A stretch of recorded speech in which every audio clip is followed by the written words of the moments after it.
ETF index mutual funds నేర్చుకుని stock మార్కెట్లో రాణించాలనుకుంటున్నారా? వెంటనే ఈ నెంబర్కి కాల్ చేయండి. నమస్తే రమ్మగారు. నమస్తే జయ. మనశ్శాంతి కావాలి, ఏం చేయాలి? ఎక్కడ దొరుకుతుంది?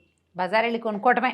చెప్పండి రమ్మగారు, ఏ బజారు, ఏ మార్కెటు, ఎంత రేటు ఉందో చెప్తే అందరం కొనుక్కుంటామేమోనండి. బహుశా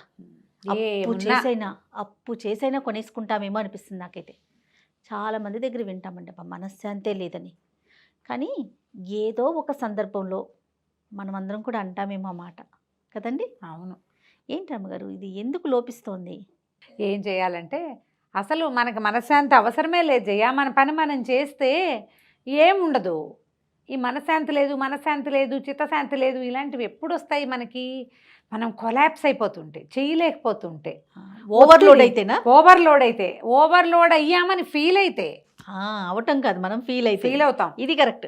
మన ఇప్పుడు నిజంగా మనశ్శాంతి లేని పరిస్థితులు అంటే దుర్భరమైన స్థితి వస్తే, కాలు కదపలేని స్థితి, చెయ్యి కదపలేని స్థితి, ఏ దారి లేదు, మనకెవ్వడూ లేడు, డబ్బు లేదు, ఆరోగ్యం లేదు, పిల్లలు లేరు, ఎప్పుడో మనశ్శాంతి లేదు. అలా అది కాకుండా మనం రోజువారీ పనులన్నీ టింగరంగా చేస్తూ నిన్న రాత్రి ఐమాక్స్లో సినిమా చూసి వచ్చి ఇవాళ ఏదైనా పిల్లలు ఏడ్చి వంట అవ్వక ఆఫీస్కి టైం అయిపోయి అప్పుడు మనశ్శాంతి లేదంటే ఎలాగ చెప్పు?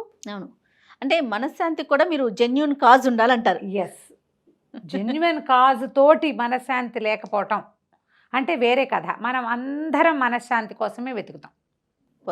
పరువు చిన్నవాడు ఒక 10 ఏళ్ళు 8 ఏళ్ల పిల్లాడు తీసుకో, వాడికి కూడా మెంటల్ పీస్ ఉండదు.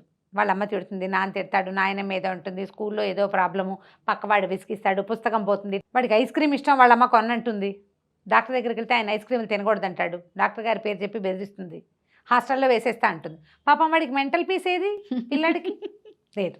ఇదో పెద్ద సమస్య. అక్కడి నుంచి టీనేజ్కి వచ్చాక అప్పుడు బోల్డ్ అన్ని సమస్యలు, మనం అందంగా లేమేమో అన్న ప్రాబ్లం దగ్గర నుంచి, పక్క పిల్ల బాగుంది, దానికి బాయ్ ఫ్రెండ్స్ ఉన్నారు, మనకు లేరు, అదే. లేకపోతే అక్కడి నుంచి దానికి క్లాస్ ఫస్ట్ వచ్చేస్తుంది, నేను ఎప్పుడు థర్డే ఉంటాను, ఫస్ట్ రావట్లేదు, మా అమ్మ ఎంతసేపు దాంతో పోలుస్తుంది. ఆడపిల్లలకి ఇది, మగ పిల్లలకి ఇంకోటి. పిల్లల్లో కామన్గా ఉండేవి ఏమిటి? టీనేజ్ పిల్లల్లో ఒకటి మార్కులు, ప్రెషరు, స్కూల్లో ప్రెషరు, కాలేజీలో ప్రెషరు, పేరెంట్స్ ప్రెషరు, అది కాకుండా వాడి సొంత శరీరం మీద వాడికి వచ్చేవి.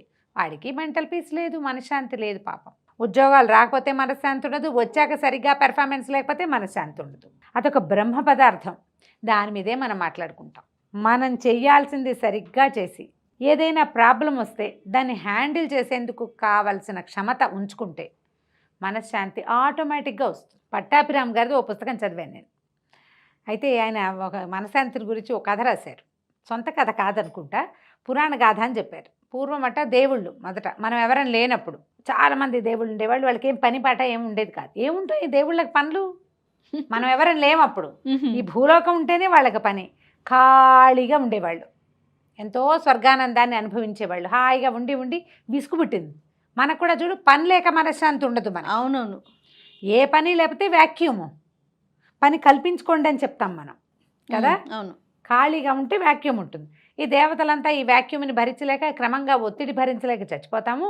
ఏదైనా పని చేయాలని చెప్పి భావించి భూలోకాన్ని, చెట్లు, చేమలు, జంతువులు, మనుషులు, దిబ్బ తిరుగుండం, పొలం, పుట్ర అన్నీ ఏర్పరిచాక దేవుళ్ళంతా తలా ఒక పోర్ట్ఫోలియో పంచుకున్నారు.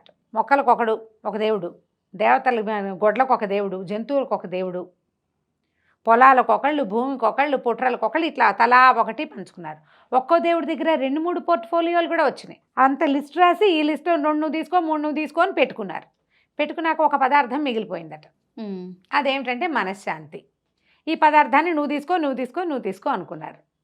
ఒక్కొక్కళ్ళు సజెస్ట్ చేశారు, కొండల మీద పెడదాం, అక్కడికైతే ఎవరు తీసుకోలేరంటే. మానవులు చాలా తెలివైన వాళ్ళు, భవిష్యత్తులో వీళ్ళు విమానాలు అవి కనపెడతారు, ఆ కొండల మీదకి ఎక్కేసి తీసేసుకుంటారు, కనిపెట్టేస్తారు.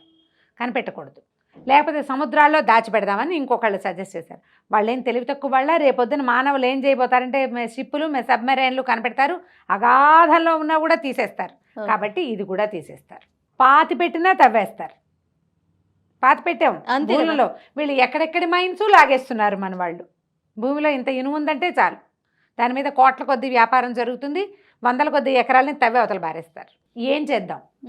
ఈ మనశ్శాంతి అనే బ్రహ్మ పదార్థాన్ని ఎక్కడ పెట్టాలని ఆలోచిస్తే ఒక కుర్రదేవుడు సలహా చెప్పాడు, ఎక్కడో పెట్టద్దు, మానవుల మెదడులోనే పెడదాం. వాడు ప్రపంచమంతా వెతుక్కుంటాడు, వాడి చచ్చినా దొరకదు అని. సూపర్. ఎవడు తన లోపల వెతుకుతాడో వాడికి దొరుకుతుంది.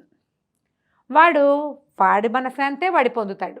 వీడు మనశ్శాంతిని పొందాడని ఎదురుకుండా వాడు చేయడు, వాడు వెతకడం మొదలెడితేనే వాడికి దొరుకుతుంది. అంతే. కాబట్టి ఇది దేవుళ్ళ పోర్ట్ఫోలియోగా ఉంచక్కర్లేదు, వాళ్ళ దగ్గర ఉంచితే సరిపోతుందని చక్కగా మానవుల మెదళ్లలోనే మనశ్శాంతి అనే బ్రహ్మ పదార్థాన్ని నిక్షిప్తం చేసేసారు. ఎంత బాగుందో. మన ఎంత బాగా రాస్తారో ఆయన. మన మనశ్శాంతిని మన లోపల వెతుక్కోవాలి. ఏ ప్రాబ్లం వచ్చినా సరే first list out, pen paper పుచ్చుకోవద్దు, ఆలోచించు. ఇది అసలు ఎక్కడి నుంచి మొదలైంది, ఎవరెవరు దీనికి కారణం, ఏమేమి కారణాలు ఉన్నాయి, ఏ కారణాలని నేను కిల్ చేయగలను. నువ్వు ప్రయత్నం చేస్తుంటే చిత్తశాంతి ఆటోమేటిక్గా వచ్చేస్తుంది. అంతే. నువ్వు ట్రై చేయక ఏడుస్తున్నావు అనుకో, రాదు. ఇప్పుడు మరణాలు సంభవిస్తాయి జయ, అవును కదా, అప్పుడు మనశ్శాంతి ఉండదు. దీనికి ఎట్లా అండి క్వశ్చన్ చేసేది అని అడుగుతారు. వెంటనే అదే ఒక ప్రశ్న ఉంటుంది, మరణం ఎంత సహజమైంది. అవును.